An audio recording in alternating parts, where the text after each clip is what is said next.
Ya. Selamat datang. Ya, selamat. Halo Bapak, selamat datang. Ya. Bapak nggak tahu saya mau wawancara Bapak hari ini? Sama sekali. Saya pikir kamu bagian. Jadi karyawan. Saya pikir kamu bagian daripada karyawan ExxonMobil. Tadi saya cuma bisa ngelihat Bapak dari layar besar yang ada di situ. Bapak ada di Banyuwangi dan hari ini kita udah barengan di sini. Saya tadi di Ijen.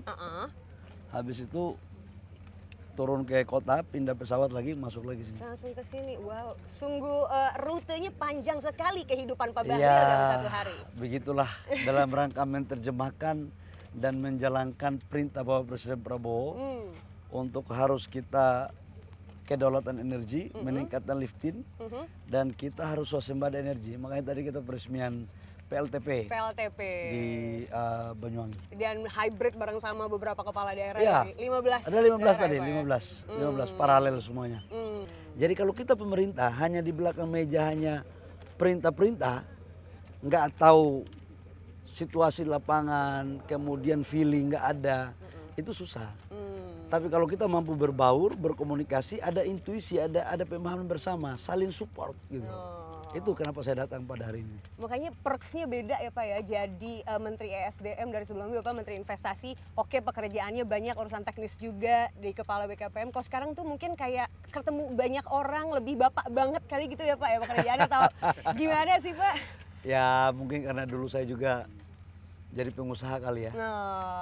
Jadi ada satu rumus, ketika pekerjaan tidak clear, jangan kita jangan mengharapkan staff aja. Harus bos turun tangan. Karena belum tentu apa yang kita pikirkan itu sama dengan mereka yang pikirkan.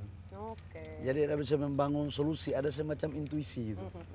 Itu bisa kita lakukan bersama. Itu terbangun chemistry-nya karena langsung kunjungan-kunjungan ya, seperti ini. Hebat-hebat semuanya. Hebat-hebat. Ada Pak Wamen juga. Hai Pak Wamen. Ya. Halo. Bupati. Halo Pak Bupati. Ini mungkin karena rezekinya Pak Bupati. Baru dilantik berapa bulan, langsung Bojonegoro tambah 30.000 lifting. Gitu kongres kan. Ya Pak Bupati ya. Ini nambah dana transfer daerah lagi sebagai hasil gitu kan. Makin cuan daerahnya. Makin cuan, Bojonegoro. Ya. Oke Pak, sambil jalan sedikit. Di sini ramai banget, by the way. Halo, selamat sore semuanya. Kan hampir 99% pekerjaannya semuanya anak lokal. Jadi nggak boleh lagi ada rasa pesimisme dalam diri. Kemarin waktu kita resmikan yang di Natuna, itu juga TKDN-nya 90% nasional. Tenaga kerjanya juga lokal. Ini juga lokal. Artinya apa? Kemampuan profesionalisme kita itu sudah cukup kompetitif. Makanya jangan terlalu merasa bahwa seolah-olah kita nggak bisa. Apa sih yang nggak bisa? Yang nggak bisa itu cuma malas aja. Gitu. Yang nggak bisa adalah mematahkan semangatnya Pak Bahlil jadi Menteri ESDM. Iya. Itu saya mau tanya pertanyaan selanjutnya Pak, kita sambil duduk kali ya. Boleh. Udah mulai gerimis-gerimis.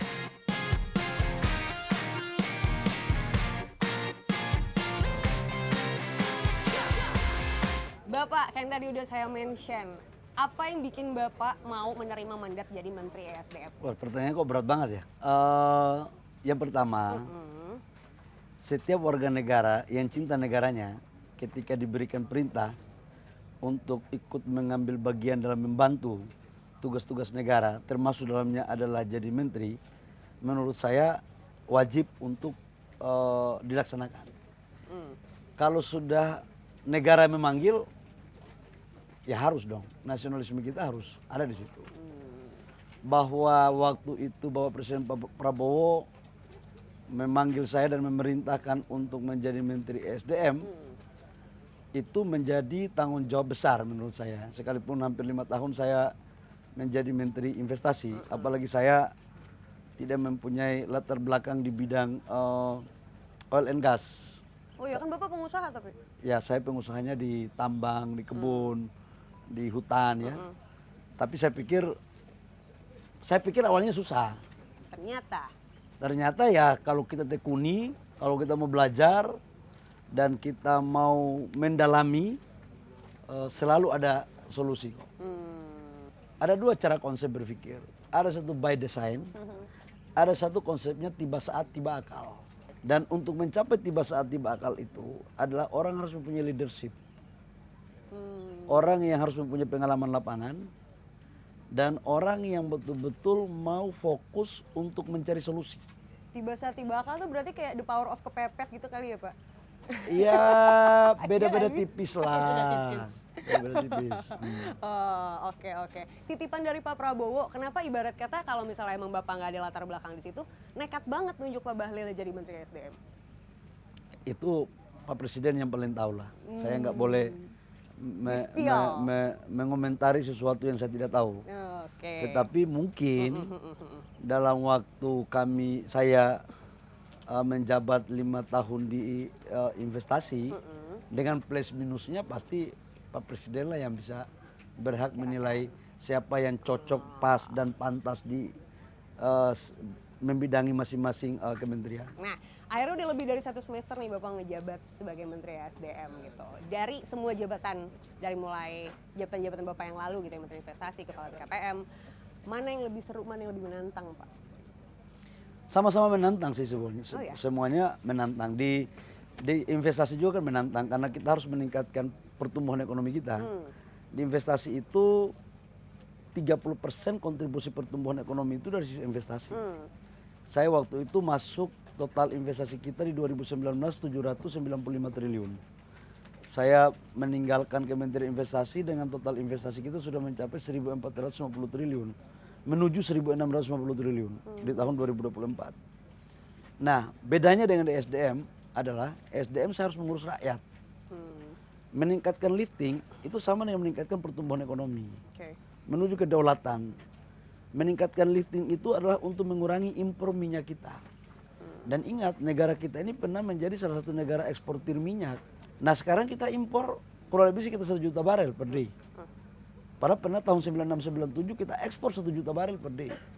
Devisa kita hilang setiap tahun untuk impor LPG, BBM, crude itu 500 triliun lebih. Itu menjadi suatu tantangan bagi saya sebagai Menteri SDM. Apakah memang di negara kita ini tidak lagi mempunyai sumber daya seperti ini? Ternyata setelah kita cek, ada. Bukan nggak ada. Tapi kan kita harus membutuhkan strategi. Bagaimana untuk meningkatkan lifting dengan mempergunakan metodologi dan teknologi. Dan skala prioritas serta strategi. Nah, tantangannya adalah lifting kita itu kan turun terus. Jadi untuk naik begini itu butuh tantangan yang luar biasa. Sekarang kita di 605.000 barel per day untuk target APBN.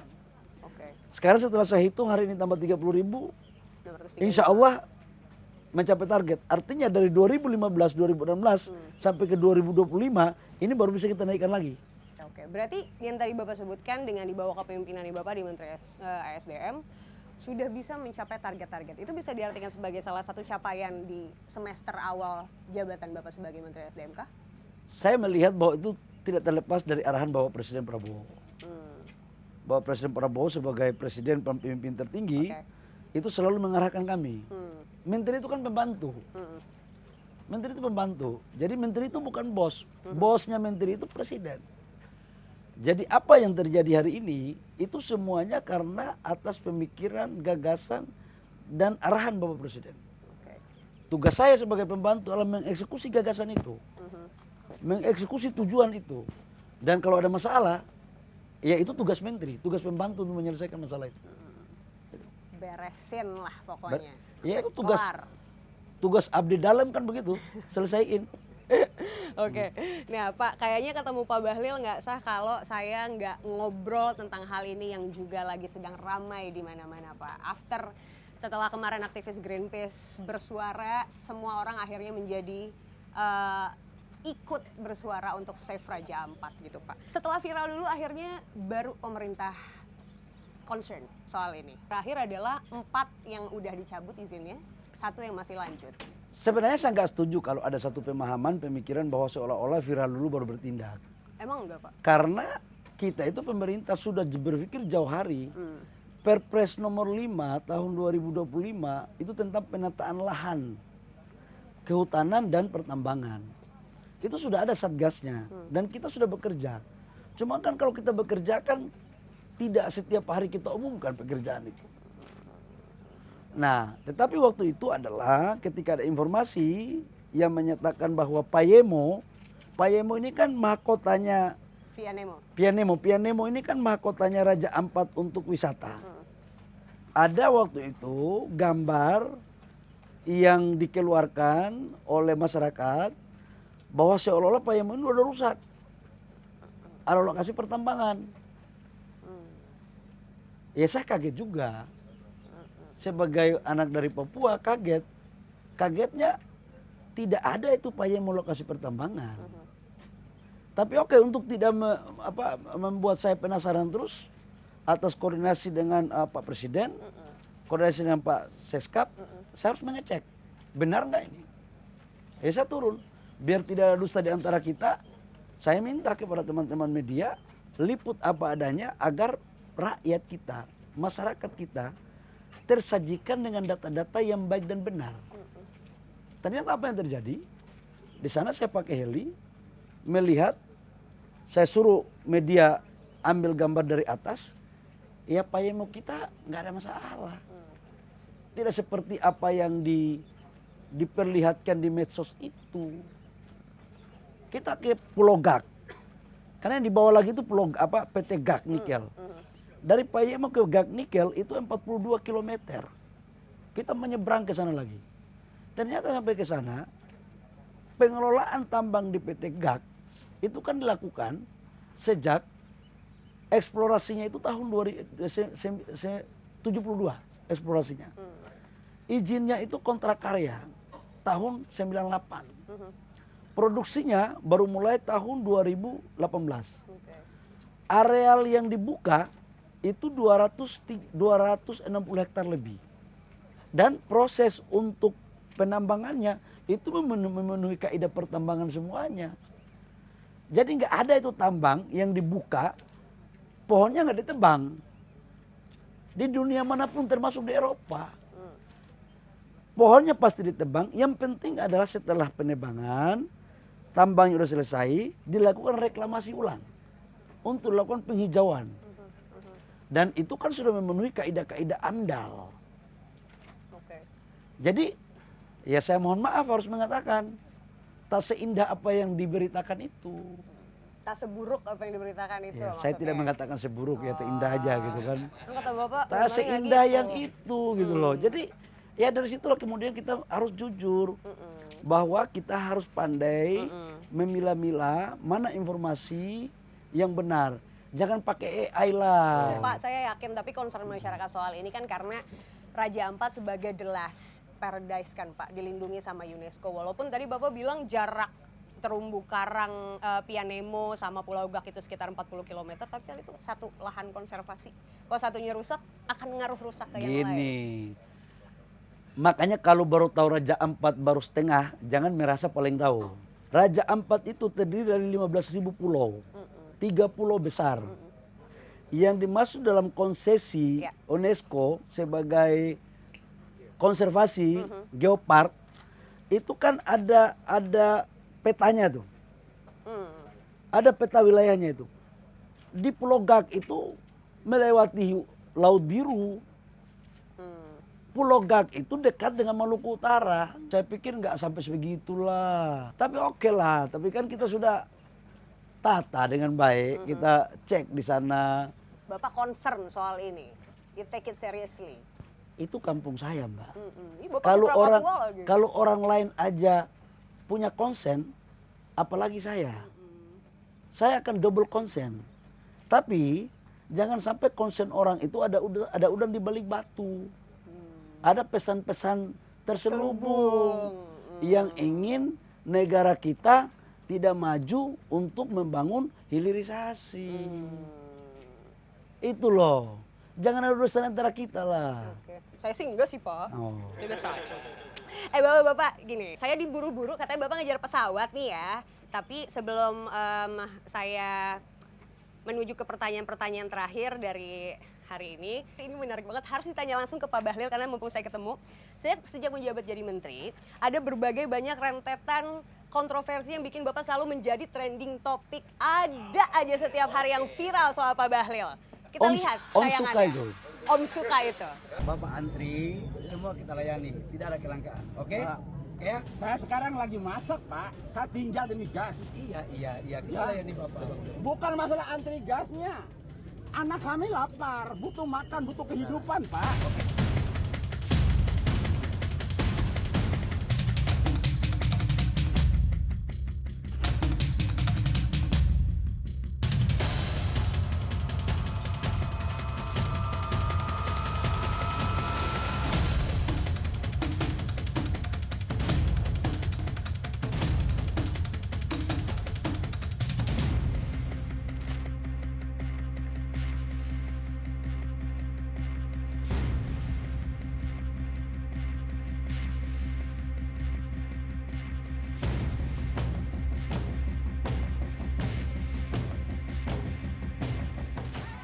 Dan ini kita membutuhkan lapangan pekerjaan kurang lebih sekitar 6,2 juta.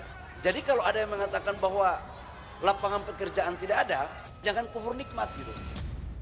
Bapak Bahlil Lahadalia banyak banget kontroversinya. Kenapa sih Pak demen banget bikin sesuatu yang bikin orang selalu ngomongin Bahlil lagi, Bahlil lagi?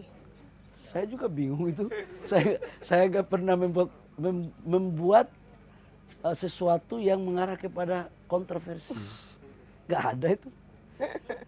Menyangkut LPG, contoh katakanlah LPG. Jadi potensi kebocoran kita itu sangat banyak sekali. Nah itulah kemudian pemerintah membuat regulasinya agar tidak sampai ke situ.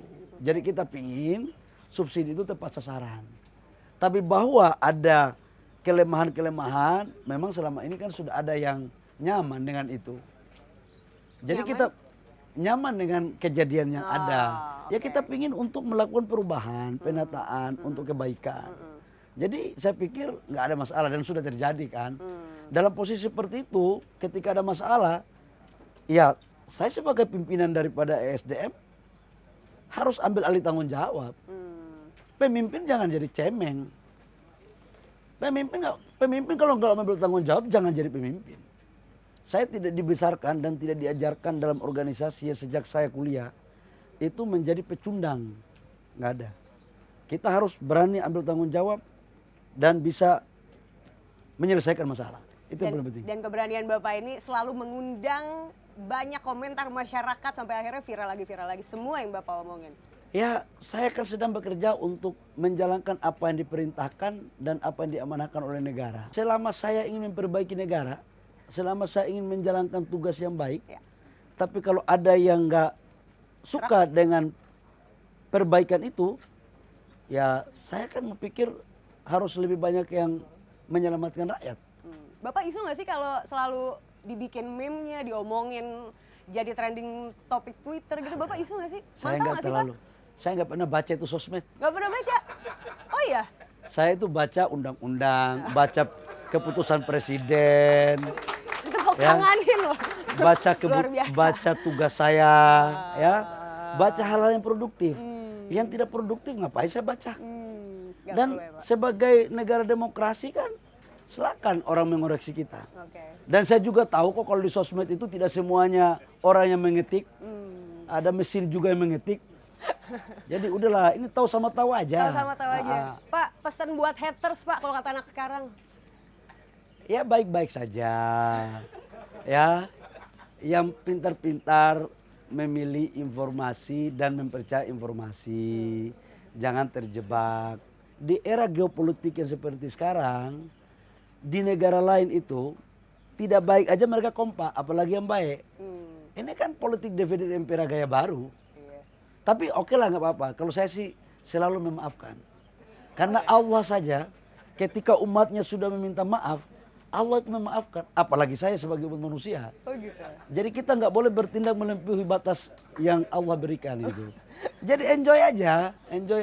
Jadi haters aku maafin kamu kata Pak Bahlil gitu ya. Oke. Sama-sama kita sama anak bangsa harus Sama saling anak memaafkan. bangsa. Oke, udah dipuji loh tadi sama Pak Presiden, Pak Bahlil ini bekerja tanpa menguntungkan diri sendiri. Saya menyampaikan penghargaan kepada Menteri Energi dan Sumber Daya Mineral Saudara Bahlil Lahadalia dengan seluruh jajarannya yang telah bekerja sangat baik dan menghasilkan yang nyata, mengelola dengan baik tanpa kepentingan pribadi atau kelompok, menghasilkan sesuatu yang terbaik untuk rakyat.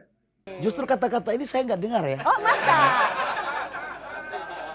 Saya kutip loh Pak, itu tadi khusus untuk wawancara ini. Oh ya? Iyalah. Ya, Nanti itulah. dengerin lagi ya Bang ya. Oke. Kalau saya selalu berpikir begini Mbak.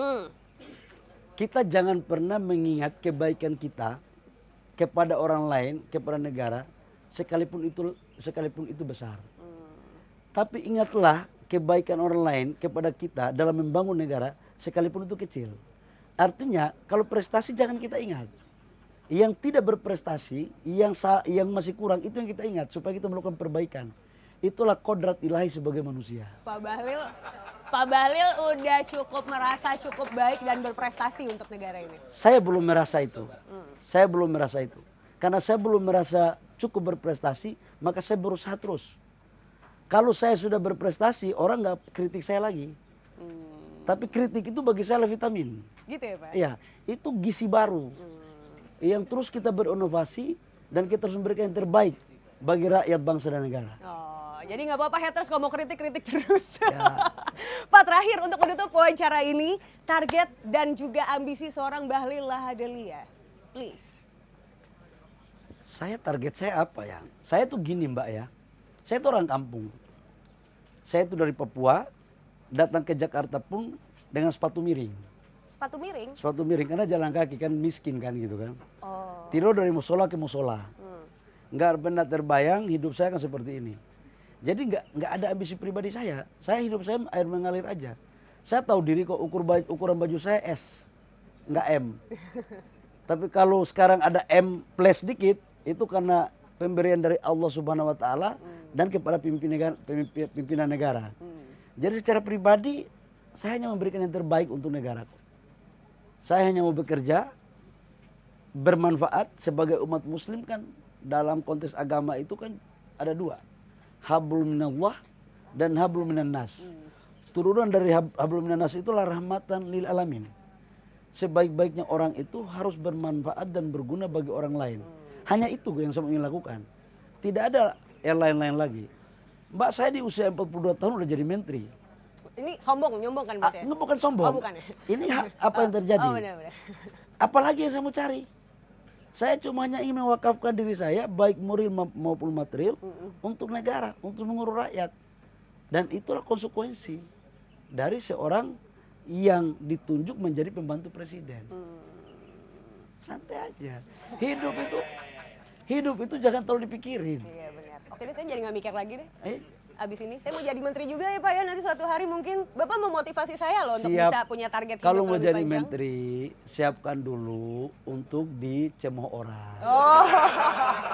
Kamu udah siap dicemooh belum? Oh gitu ya. Nggak boleh kalau jadi menteri itu jangan baper. Oke. Jangan baper. Yaudah Pak, saya jadi wartawan aja lah Pak.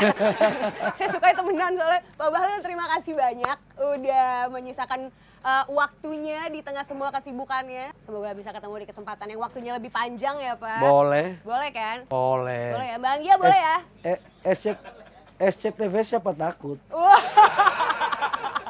Mantap kalau kayak gitu. Oke, kalau begitu saya Aziza Hanum, saya pamit dulu. Sampai jumpa.